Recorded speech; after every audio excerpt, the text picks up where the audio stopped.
করতে হবে আসলে।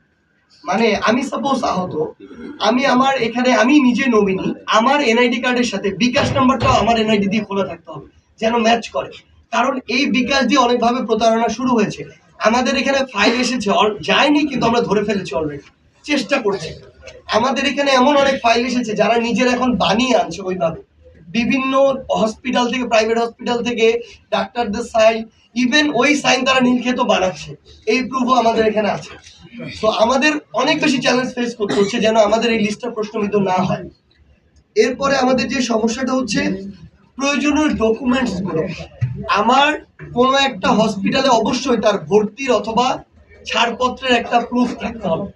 মানে একজন আহত, উনি 5 তারিখের আগে কোনো না কোনোভাবে আহত হয়েছেন, এই প্রুফটা মানে হসপিটালে ভর্তি হয়েছেন। এখন কেউ একজন মনে করেন কোনো কারণে একটা হাত কাটা গিয়েছে, 3 দিন উনি ওটার সেলাই টেলাই কিছু